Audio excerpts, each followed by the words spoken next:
Só um minutinho. Recording is on. Isso. Boa tarde a todos. Muito obrigada por estarem aqui. Desculpa pela demora em dar início a essa mesa. Essa é a segunda mesa do primeiro Congresso Brasileiro Mulheres que Pensam Mulheres, pensando na pandemia. O título da mesa é O Trabalho e as Mulheres. E duas das participantes confirmaram presença, que é a Gislane e, se não me engano, a Aline ou a Bruna, agora eu esqueci qual das duas que foi. A Aline, isso, a Aline. A Gislane já chegou aqui para apresentar dela, a Aline eu ainda não encontrei aqui, mas, Aline, então, você... Desculpa, travou aqui. A Aline, da Universo, ela vai começar a fala dela agora, 15 minutos, e eu peço que você fique atento ao chat ali do lado esquerdo, porque quando faltar 5 minutos para terminar sua apresentação, eu vou falar com você lá, tá bom? 15 minutos.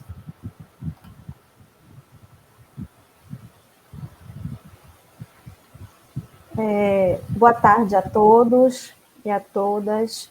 Sou a professora Gislane, professora de Educação Básica, e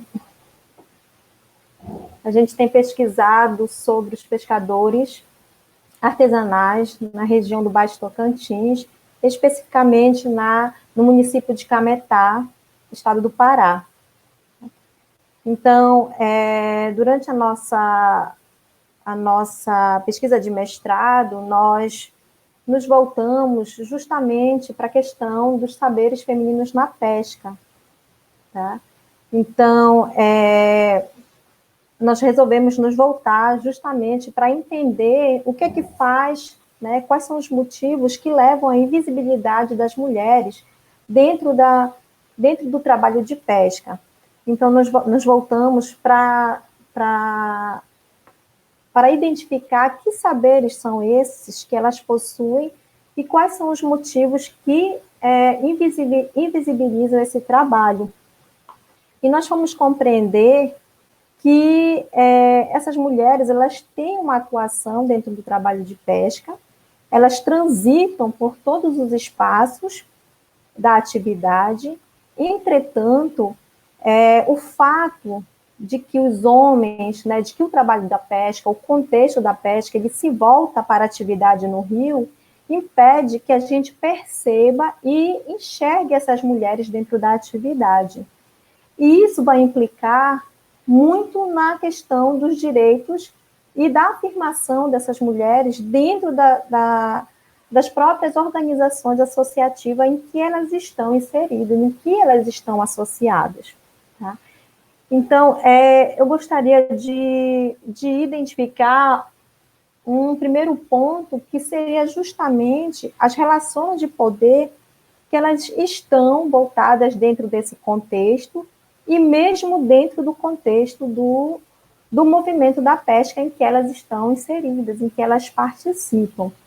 A própria professora Guacira Louro, ela nos traz, né, e nos apresenta, assim como Foucault, sobre essas relações de poder. E a gente vai identificar que o machismo, as questões patriarcais, elas estão afirmadas dentro desses contextos.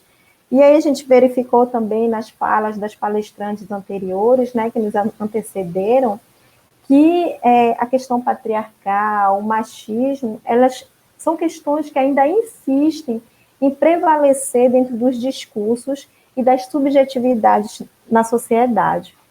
Tá?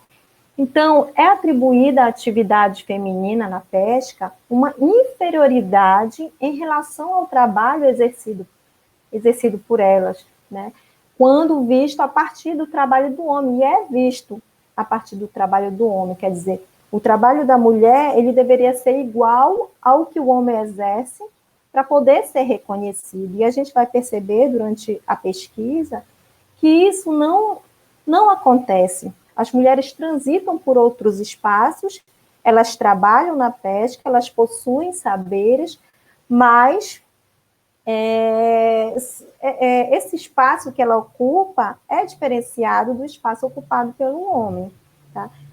E vão prevalecendo questões, né, que deveríamos já ter avançado, que são as questões ligadas a questão da fragilidade, né? Entendendo a mulher como aquele ser frágil, as questões biológicas. Então, tudo isso a gente vai percebendo ao longo da pesquisa, até mesmo pelos instrumentos que são utilizados para a atividade, o tempo, o espaço que é ocupado por essas mulheres para exercer essa atividade. Então, eu gostaria de iniciar também dizendo quem são essas mulheres da Amazônia, pensando nesse contexto que nós estamos vivenciando, que é o contexto da pandemia. Tá? Então, as mulheres da Amazônia são aquelas que, nesse momento de pandemia, pela Covid-19, têm buscado, através dos seus saberes, né, de suas práticas cotidianas, enfrentar esse momento tão difícil. São elas, somos nós, porque também eu estou aqui na Amazônia, né, no estado do Pará, interior do Pará, e somos nós que estamos na linha de frente também, assim como o pessoal da saúde, porque nós possuímos saberes, as mulheres, especialmente as ribeirinhas, elas possuem diversos saberes relacionados às benzeções, aos remédios caseiros que são tirados da floresta. Então, tudo isso tem ajudado no enfrentamento desse momento. Tá? Então, e a gente se volta também para esse cenário, para esse contexto de pandemia, em que revela, assim como dentro das cidades, a questão do excesso de trabalho doméstico, que ficou bastante visível e tem se ampliado também para as mulheres ribeirinhas, para as mulheres pescadoras. Elas estão sobrecarregadas de trabalho doméstico, de trabalho na lavoura, na pesca, nas próprias comunidades, porque aqui na região existe aquela questão de que as mulheres também são lideranças, elas são donas de casa, elas são pescadoras, mas elas também são responsáveis pelo vizinho que está doente, pelas pessoas da comunidade. Então, isso é muito importante que seja visibilizado também. Elas estão sofrendo essa invisibilização, mas, ao mesmo tempo, elas estão atuantes, são lideranças, e elas estão participando desse momento, que é um momento difícil. Tá? Um dos pontos que a gente queria também fazer a discussão, e que foi encontrado durante a nossa pesquisa, se volta justamente para a questão dessas relações de poder, desses dispositivos e subjetividade que nós somos bombardeadas e desafiadas cotidianamente. Né? A nossa pesquisa ela foi uma etnografia, nós fizemos observação participante, nós conversamos, né, fizemos conversas informais, foi um processo de escuta, e também nós utilizamos imagens. Infelizmente não vai ser possível a gente estar trazendo aqui, para a gente estar visualizando, mas foram 2 anos de pesquisa efetiva, no caso do mestrado, mas que a gente já acompanha já há quase 20 anos. Tá? E aí a gente traz dentro dessa diversidade de mulheres, dentro da própria Amazônia, as pescadoras artesanais, né, através dessa vivência do cotidiano delas, para protagonizar nessas dificuldades que elas têm em protagonizar o seu trabalho na atividade. Então, nós verificamos diversas situações que invisibilizam e que buscam descaracterizar e minimizar a importância do trabalho da mulher, do que elas fazem dentro da atividade de pesca. Então, nós elencamos, como eu já disse, alguns pontos, e um desses pontos ele está relacionado a esse reconhecimento do trabalho que elas realizam, e estaria ligado à questão da divisão sexual do trabalho e das relações de gênero. Há uma desigualdade na execução, no reconhecimento e valorização do que a mulher sabe e faz no trabalho de pesca. A própria Grosseira Louro, como eu já disse, ela fala sobre essas desigualdades nas relações de gênero. E dentro da pesca, isso não deixa de ser diferente. Na própria atividade que é realizada, como eu falei, no espaço, no tempo, e a gente vai identificando isso ao longo da pesquisa. A questão do contexto da pesca, ele ser visivelmente masculino, né, nas concepções baseadas nas diferenças e desigualdades sexuais, aquela questão do trabalho leve, do trabalho pesado, que minimizam, né, a questão da atividade que a mulher faz e do trabalho dela.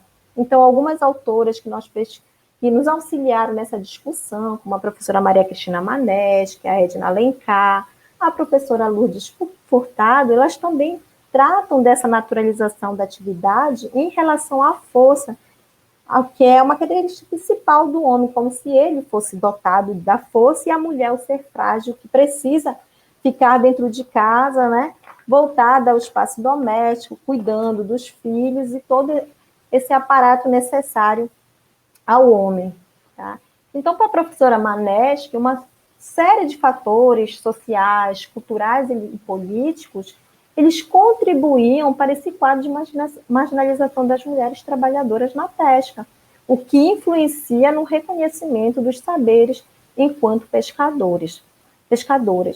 A professora Edna Alencar também, ela destaca que assim como o homem, e aí é importante que a gente enfatize essa fala, né, da professora Edna, a mulher ela possui condições de realizar a pesca, mas ela precisa superar essas distinções de gênero que são feitas pelo grupo, para que então ela possa se realizar enquanto ser social.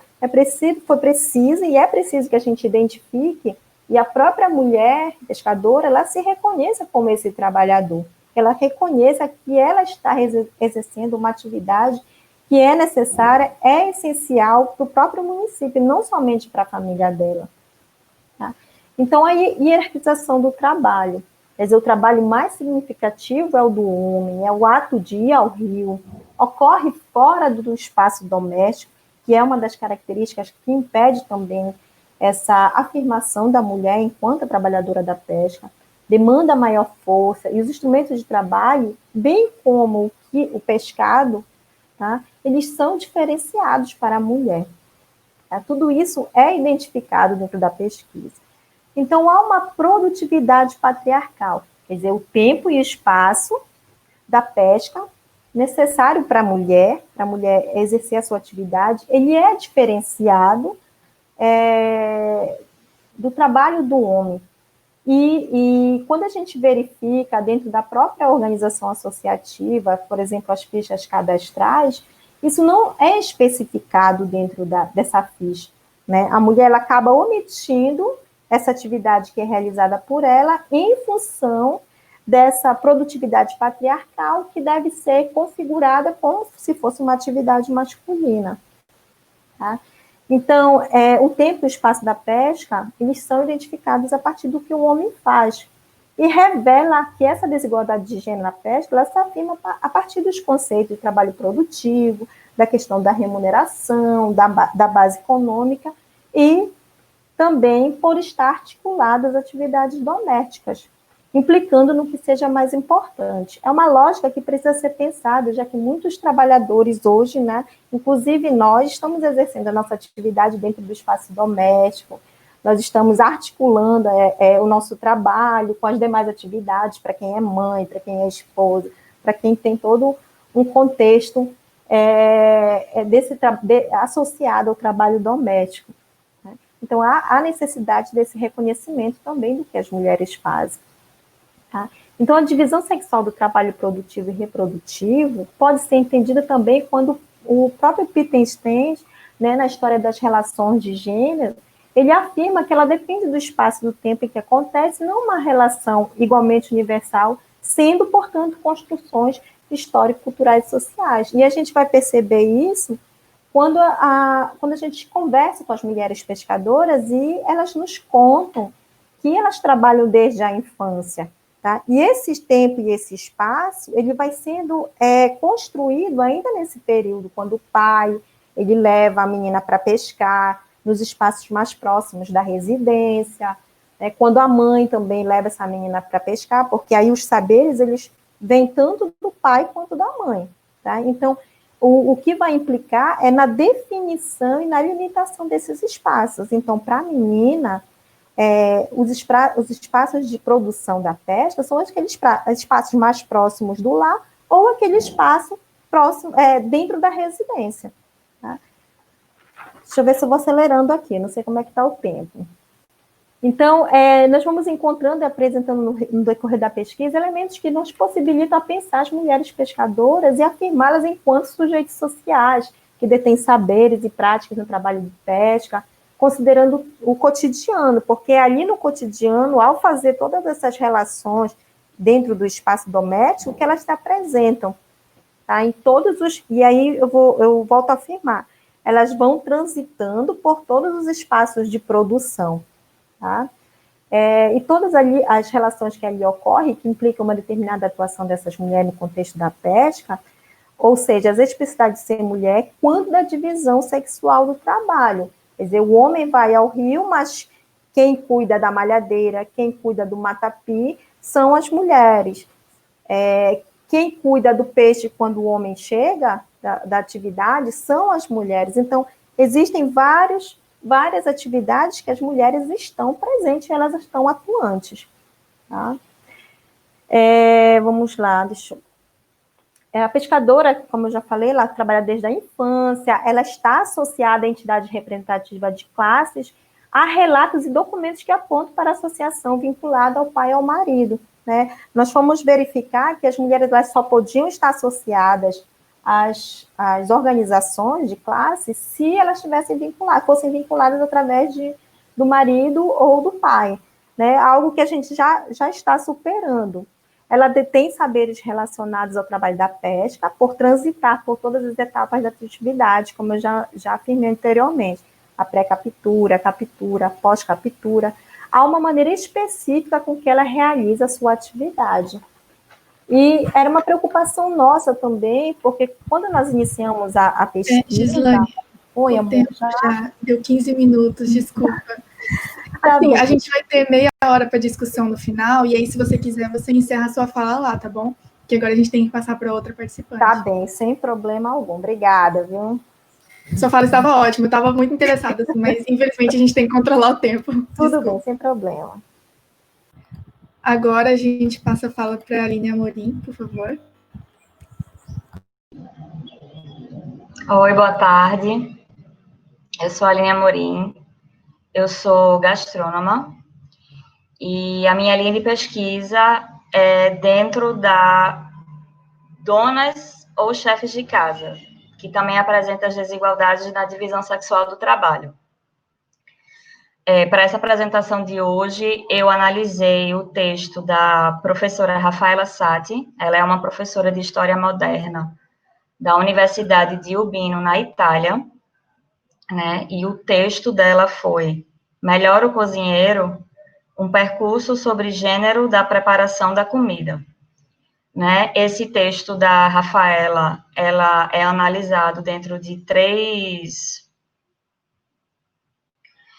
variáveis, né? Ela analisa o gênero, ela analisa a geografia, que esse trabalho dela é dentro da Europa Ocidental, e ela analisa o tempo, que é entre o século XVI e o século XIX. Mas, assim, o que eu vou trazer para vocês, a gente vai perceber que isso ainda acontece nos dias atuais, né? Principalmente agora que nós estamos nesse isolamento, o Covid-19, ele trouxe muita coisa à tona, principalmente essa questão das desigualdades, né?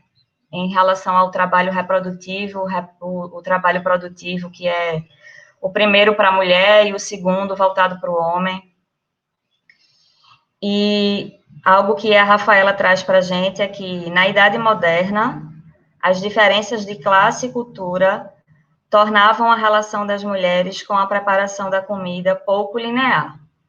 Em todos os lugares entre as classes médio-baixas e baixas, as mulheres geralmente amamentavam seus filhos e cozinhavam.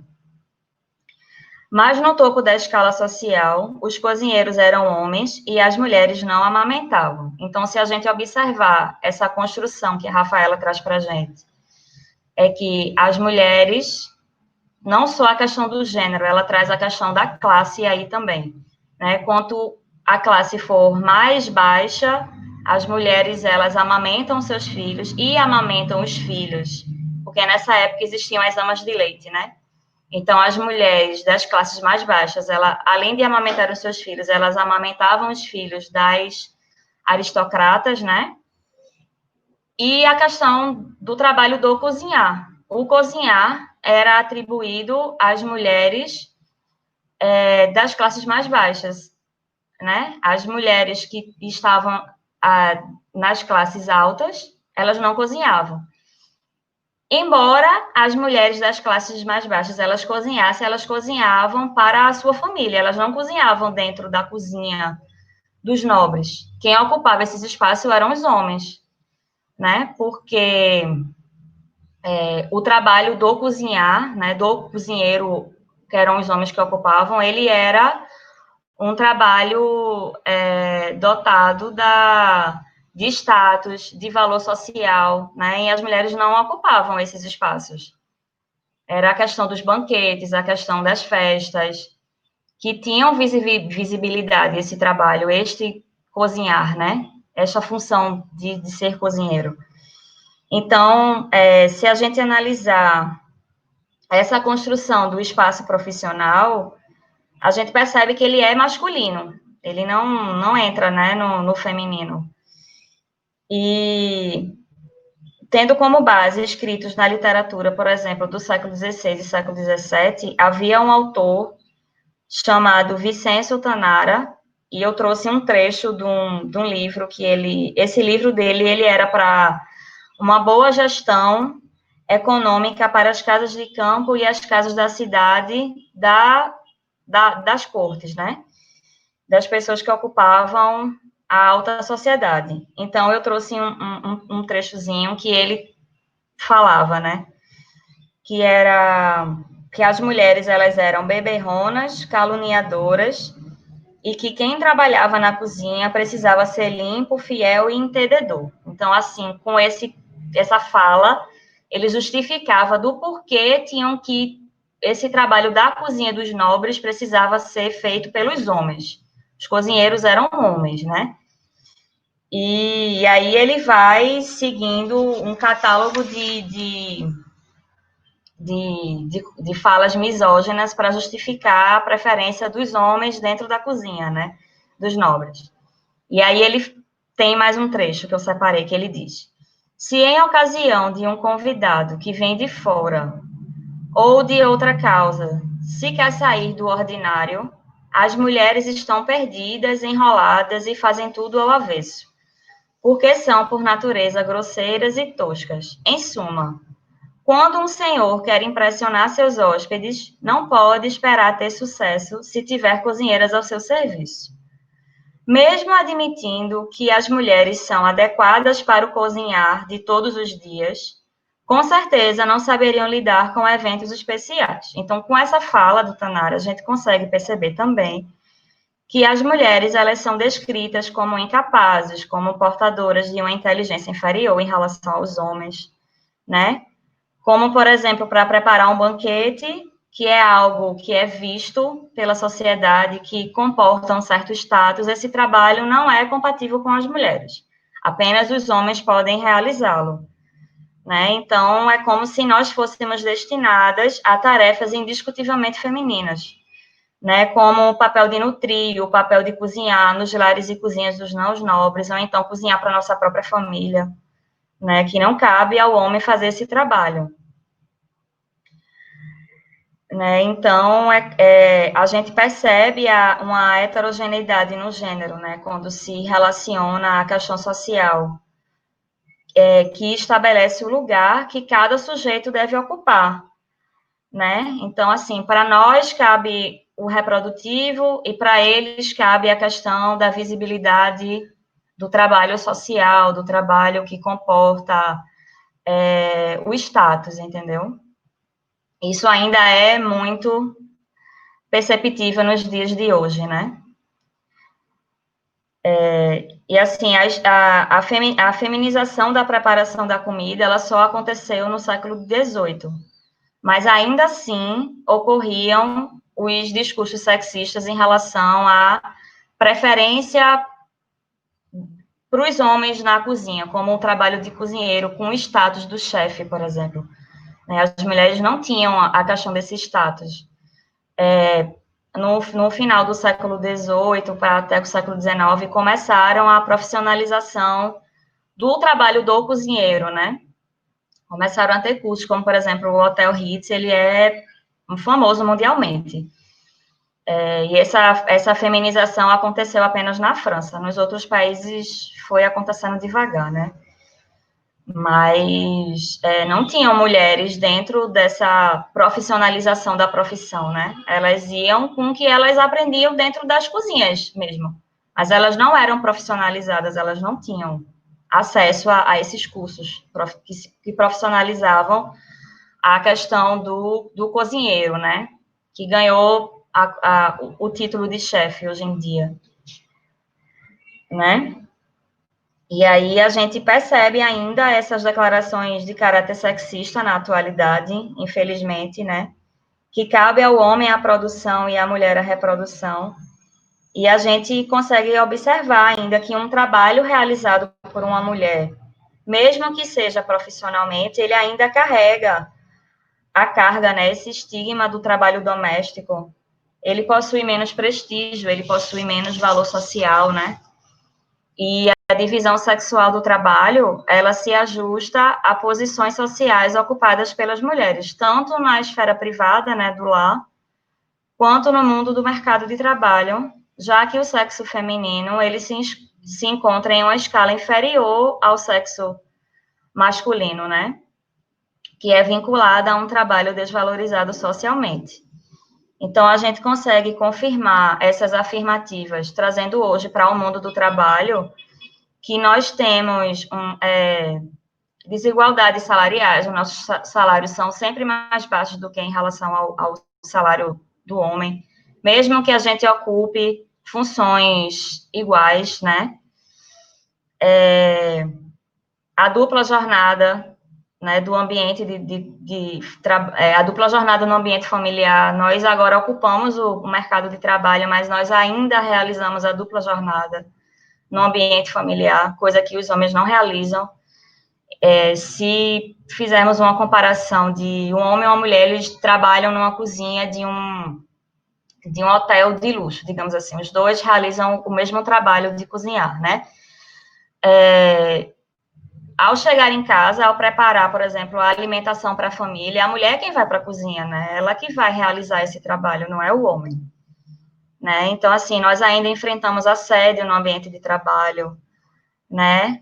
Então, ainda existem tratamentos diferenciados. Se uma mulher chega numa cozinha e o chefe de cozinha, que geralmente é um homem, vai passar as atribuições da função que ela vai fazer, ela não é tratada como um homem que chegou também para aprender a mesma coisa. Ela é tratada diferente, né? É meu benzinho, vem cá que eu vou te ensinar direitinho, as coisinhas no diminutivo, entendeu? Um tratamento diferenciado, né? Então, a gente consegue perceber que os homens, eles são privilegiados pelo sistema patriarcal, né? Eles ocupam posições superiores, ocupam posições com maior destaque social. Então, é necessário fazer essa reflexão, né? E analisar essa difusão desses estereótipos, desses preconceitos em relação ao trabalho realizado por nós, mulheres, com certa criticidade, né? Para a gente contestar esses aspectos dessa construção sociocultural da identidade de gênero, que é instalado ainda em nossa sociedade, e mostrando, né, que as mulheres, elas são capazes de ocupar os espaços e que ainda são ditos como masculinos, mas a questão da falácia de que a mulher não consegue realizar um certo trabalho porque é um trabalho mais pesado, é um trabalho que requer um certo tipo de peso, realmente. Já foi comprovado que existem mulheres fantásticas dentro da cozinha que conseguem realizar um trabalho tão bom quanto o trabalho de um homem, né? Então, essa foi a reflexão que eu trouxe para a gente nessa tarde. E é isso, obrigada.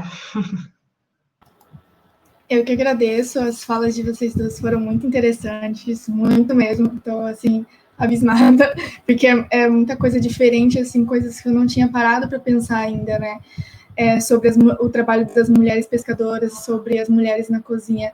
Levemente eu já tinha pensado sobre as mulheres na cozinha, porque eu já vi uma vez um relato de uma mulher negra contando o quanto que, para ser chefe de cozinha, ela tinha que se esforçar mais do que duplamente por conta das relações do sexismo, né, mas triplamente também por conta do racismo. Então, já tinha pensado sobre isso quando eu vi esse relato, mas em relação às mulheres pescadoras, eu fiquei interessada, tipo, eu gostaria que você concluísse a sua fala, porque agora a gente está na hora das perguntas, né, e se alguém tiver uma pergunta pode mandar no chat.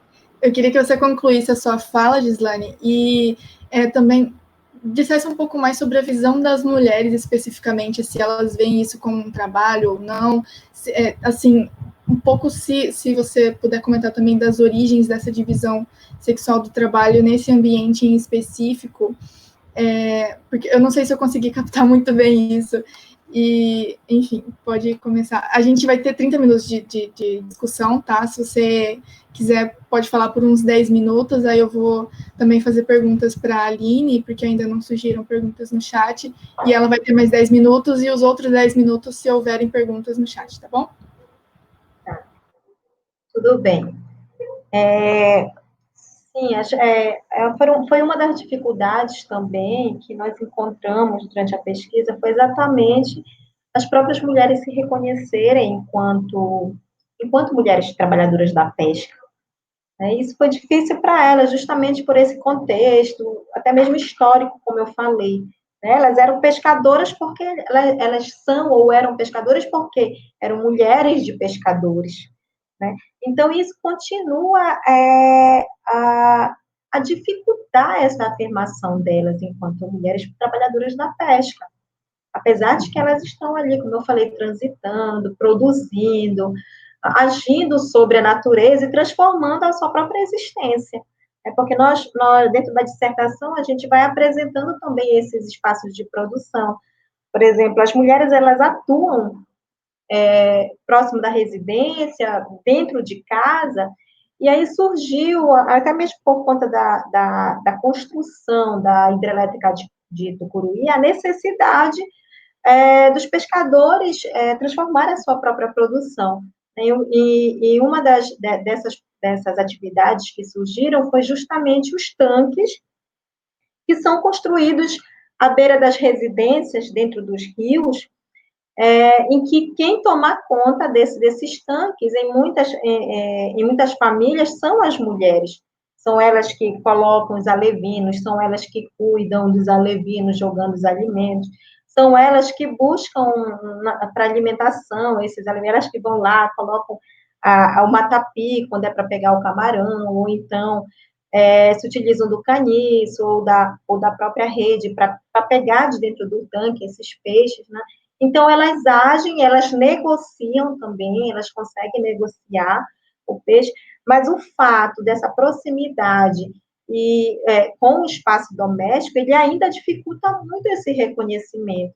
E até mesmo dentro das próprias organizações associativas, porque elas estão ali ativas, mas quando elas vão se cadastrar, e eu falei um pouquinho da ficha, né, da ficha de cadastro, então, tudo que tem ali, de item para ser preenchido pelas mulheres, ele tem mais a ver com os homens do que com elas mesmas.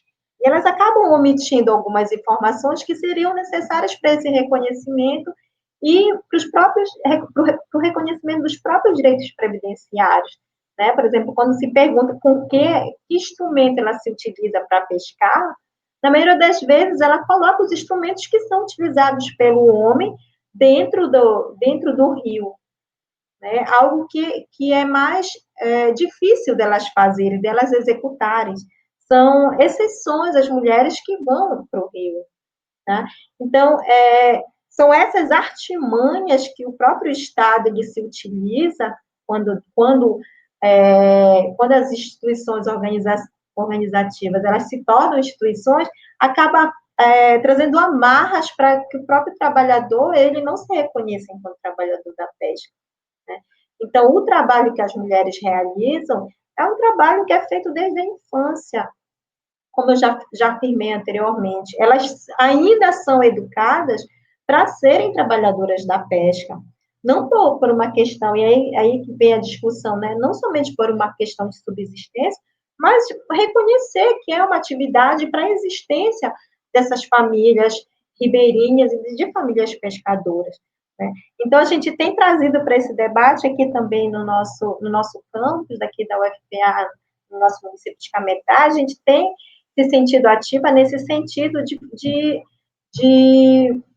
provocar essas mulheres. Quando você pergunta, você é pescadora? Não, é só ele se referindo ao marido ou aos filhos. São eles que são pescadores, mas por que você não é pescador? Então, eu entendo assim, que nós, enquanto pesquisadores, é justamente essa função também social, né, que a gente traz, essa provocação não só para as pescadoras, mas também para as organizações associativas. Quando você pergunta, e ainda o que é que a colônia de pescadores aqui em Cametá está fazendo para que as mulheres elas possam participar, dizer, efetivamente das atividades, do movimento, né? Porque ainda é movimento. Quando nós tivemos, há algum tempo atrás, a exclusão do Ministério da Pesca, as mulheres estiveram em Belém, à frente também do movimento, que buscava o reconhecimento desses direitos que foram negados quando da extinção do Ministério da Pesca, né? Então, são provocações que nós trazemos também, que é no sentido de ajudar essas mulheres, de provocá-las a pensarem sobre si mesmas, né, e do seu próprio trabalho. Elas estão ali, ativas. Tá? Não sei se eu consegui responder, mas vamos lá. Muito obrigada pela sua fala, maravilhosa, realmente. Nossa, é muito isso, tipo, o pesquisador se colocar no campo também como um agente transformador, né? Algo que, ou muitas vezes divulgadores científicos de estarem ali ativos falando sobre o seu trabalho para a população, etc. É algo que nem sempre a gente vê, né? Às vezes os pesquisadores se fecham na própria pesquisa ali teórica e acham que é só essa a sua função, né, enquanto pesquisador. Mas muito obrigada mesmo. Agora, para a Aline, eu fiquei muito interessada também nessa questão do homem ser o gastrônomo de sucesso, mas na cozinha de casa é a mulher que domina ali, né? Me dá a impressão que socialmente o homem ele domina todos os campos epistêmicos, digamos assim, todos os campos de conhecimento, mesmo aquele campo epistêmico que é da mulher. Todos ou quase todos, né? Que é lido socialmente da mulher, como a cozinha, né? Mas alguns campos epistêmicos, talvez como o trabalho doméstico, o homem não teve não pegou isso para si, mas essa questão da gastronomia, assim, pelo que eu soube, os dados, a maioria dos chefes de cozinha são os homens, né? E que é muito difícil, assim, para as mulheres ascenderem para esse topo da carreira.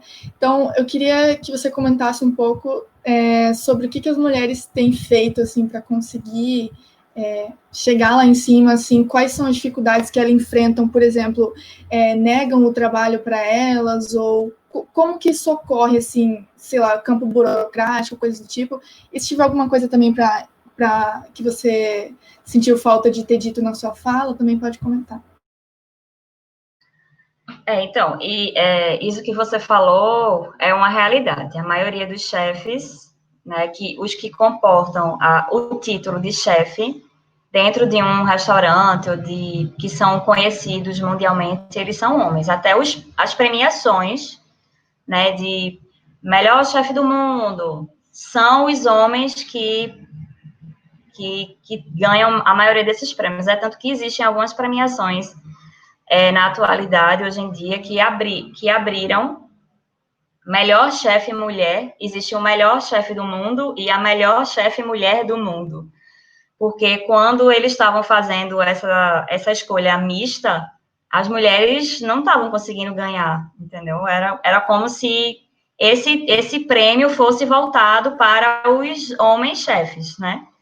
E o que a gente percebe é que quando a gente tem a ascensão de chefes conhecidas, elas são donas dos próprios restaurantes delas. Elas não foram galgando a escalada de conseguir chegar ao chefe, ao título de chefe desse restaurante, não. Elas tiveram os privilégios, né, das condições financeiras. A maioria dessas mulheres são brancas, assim, já entrando na questão da raça também, porque você me trouxe a questão dessa chefe negra, das dificuldades em que ela enfrentou, e já existe a dificuldade por ser mulher, e sendo mulher negra, a dificuldade é muito maior, né? E a gente precisa fazer essa análise, né, e tentar mudar isso dentro do mercado, né? Já foi tão difícil a mulher conseguir adentrar dentro desse mercado, né, porque ele é dominado por homens. Já existem as falas que, como eu trouxe aqui o trabalho da Rafaela Satti, essas falas são reverberadas desde o século XVI, né? E ainda vem o eco até o ano 2020, que é onde nós se encontramos no momento. Então, é isso, né? Existem agora a questão da visibilidade com esses reality shows, né? Os Masterchefs e outros reality shows que vêm mostrando que o trabalho da mulher é tão bom e tão profissional quanto o do homem, né? E que nós podemos, sim, ir ocupar lugares de destaque, né? Porque nós temos essa capacidade. Eu espero que tenha respondido a sua dúvida. Maravilhosas vocês duas. Eu acho que uma coisa que liga muito as duas questões, os dois trabalhos, é essa questão do homem, o que ele faz é visto como produtivo, o trabalho, né? Enquanto que a mulher, mesmo que ela faça a mesma coisa, ou que o trabalho do homem dependa do dela, o dela não é visto como trabalho, né? Como algo essencial para a sociedade. Mas se a mulher ela para de fazer aquilo, como parar de cozinhar em casa, ou se a mulher ela para de fazer todo esse trabalho que ela faz na pesca, o trabalho do homem também para, né? Então, é algo que a gente precisa falar muito, e eu achei, assim, fantástica essa mesa, adorei demais.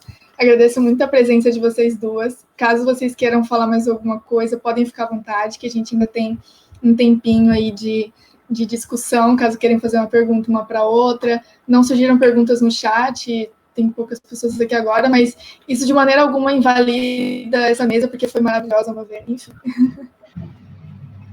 Bom, Paula, eu gostaria de agradecer, assim, pelo evento, né, por poder estar participando do evento. A gente sabe que é um momento diferente, que nós estamos distantes, mas, assim, ao mesmo tempo, nós estamos próximos, né? Quando eu imaginei que eu poderia estar conversando com vocês, que estão distantes de mim, quando eu imaginaria que a gente pudesse estar dividindo, né, e dialogando sobre as nossas dificuldades enquanto mulheres, enquanto trabalhadoras. Eu aqui no interior do Pará, né, eu poder estar dialogando e dividindo com vocês um pouco do que a gente tem pesquisado e feito aqui também na nossa Universidade Federal do Pará. Para mim, assim, é uma honra estar podendo conversar com vocês e dividir, e poder também, de alguma forma, né, estar mostrando, apresentando essas mulheres pescadoras para o Brasil, né, para o Brasil inteiro.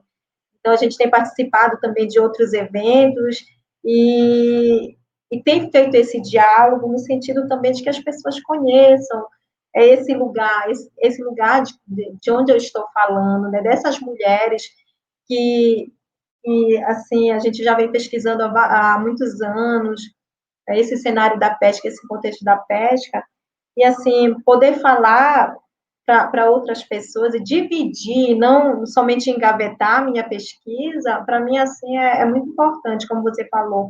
Eu sou uma pesquisadora, mas também eu tenho essa responsabilidade social, né? A gente acaba dialogando com as organizações associativas também, levando um pouco do que a gente tem pesquisado, dessas necessidades, dessas análises que a gente tem feito, e são super essenciais para esse momento que nós estamos vivendo, não somente por conta da pandemia, mas por nós estarmos vivenciando, eu acho assim que um bombardeio de indignações de nós mulheres, né, de a gente poder falar, dialogar, nós falarmos de nós mesmas enquanto mulheres. Então, quando eu vi o evento que vocês estavam programando, eu fiquei encantada, assim, não, claro, não podia deixar de estar participando também, se fosse como palestrante aqui, mas de alguma forma eu teria que estar participando, tá? Eu agradeço imensamente pelo espaço.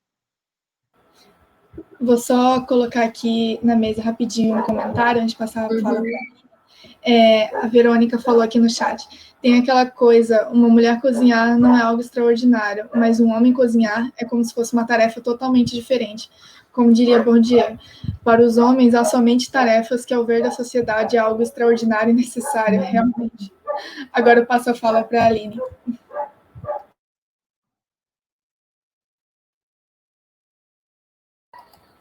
Oi, eu acho que ela travou. Eu acho que ela caiu. Sim. Aqui tá aparecendo conexão perdida. Esperar um pouquinho ela chegar. Sinta-se à vontade de fazer algum comentário sobre esse comentário que está no chat, Gislaine, caso quiser. Tem muito a ver com o que a gente estava falando, né? Dentro da pesca também, as atividades como a gente enfatizou, né? O que o homem faz é mais importante, o que ele fala é mais importante, né? Mesmo que as mulheres estejam aí, como você fez o comentário, né? Elas estão ali sem as atividades que as mulheres pescadoras elas realizam, seria muito complicado os homens também fazerem e realizar essas atividades. E cada uma de nós, a gente sabe que nós mulheres que somos mães, por exemplo, a gente trabalha fora, mas a gente chega em casa, a gente acaba cumprindo, né, uma tripla jornada e mais, cuidando dos filhos, e essas atividades que a gente acaba realizando, elas são invisibilizadas, né, elas são inferiorizadas, na verdade, né, por conta desse espaço doméstico, desse espaço privado a que nós estamos, fomos, no caso, ensinadas a ficar, né? Na verdade, é isso também. Isso não deixa de ser, pode ser na cidade, dentro de um centro urbano muito maior, mas há uma exigência, um peso muito grande sobre cada uma de nós, seja lá na área ribeirinha, onde as mulheres estão um pouquinho mais afastadas dos centros urbanos, e nas grandes cidades e outros espaços. Nós, mulheres, estamos sempre passando por essa invisibilidade, por essa inferiorização. E agora a gente tem que compreender também que nós estamos ali, mas precisamos ser visibilizados. Agora eu passo a falar para a Aline, ela voltou aqui, a conexão caiu, né, eu acho. Foi, caiu sim. Desculpa, gente. Eu acho que esse problema de internet é nacional, quiçá mundial, né? Porque. Então, gente, para finalizar, primeiramente eu gostaria de agradecer a oportunidade de mostrar esse trabalho. Já existem alguns trabalhos na área falando da desigualdade de gênero, né? Dentro do âmbito da cozinha, né? Mas eu quis trazer essa questão da diferença do trabalho reprodutivo voltado para a mulher e do trabalho produtivo voltado para o homem, principalmente dentro do âmbito doméstico, que o homem não realiza, né? Isso é exclusivamente entendido como um trabalho exclusivamente feminino. Então, assim, para linkar tudo isso que foi dito, eu queria trazer uma fala da Janine Colasso, que foi até uma autora que eu indiquei aqui no chat, que ela diz assim: os contornos adquiridos pelo trabalho feminino permanecem ainda presos a hierarquias da esfera doméstica, transpostas ao domínio público. A cozinha de todo dia, considerada uma tarefa quase que obrigatoriamente feminina, estendeu-se ao universo das relações de trabalho, né? Então, assim, ela sintetiza tudo o que a gente foi dito nessa fala, de que mesmo que nós realizemos um trabalho fora do privado, fora do nosso lar, nós ainda carregamos a carga do trabalho doméstico, né? Da questão de cada um no seu lugar. Você é mulher, você realiza esse trabalho, você é homem, você realiza esse trabalho. Então, é como se a questão da sociedade impusesse onde cada um deveria estar, né? E a gente está aqui para mostrar que lugar de mulher é onde ela quiser, né? Não é onde a sociedade determina que nós devemos estar, né? Assim, é como o trabalho das pescadoras, né, que é interessantíssimo, eu não conhecia, maravilhoso. Vou procurar ler as autoras para entender também, porque isso faz parte da nossa vida como mulher, né? Mesmo eu não sendo paraense, mesmo eu não estando no lugar das pescadoras, mas nós somos mulheres e nós temos que ter essa rede de afeto, né? De uma estender a mão para a outra, porque é assim que nós vamos conseguir quebrar esse patriarcado que é tão forte, tão enraizado na nossa sociedade. E é isso. Obrigada pela oportunidade mais uma vez. Queria agradecer a presença de vocês duas que vieram apresentar esses trabalhos maravilhosos. Também vou pesquisar mais a fundo, porque, nossa, eu fiquei aqui, minha cabeça explodindo, sabe? Eu realmente concordo muito, a gente tem que ter essa rede de apoio e pensar em todas nós, todas as questões que nos envolvem, né? Porque se uma mulher não for liberta no mundo, nenhuma será, né? Tem que ser ou todas ou nenhuma, não é mesmo? Então, agradeço também a presença dos ouvintes e convido a todos para participarem da palestra que a gente vai ter hoje às 18 horas, no horário de Brasília, sobre feminismo negro, que o título é Epistemologia Negra Feminista. Vai ser com a professora Ângela Figueiredo. Bom, essa mesa está sendo gravada e posteriormente, a gente vai postar ela no YouTube, tá bom? Só um comentário rapidinho aqui da Yara, para finalizar. Bem legal isso, lugar de mulher em todos os lugares. Acreditam que faltam mulheres na filosofia. Foram fantásticas. É isso. Acho que esse comentário resume. Muito obrigada. Obrigada também. Boa tarde a todos.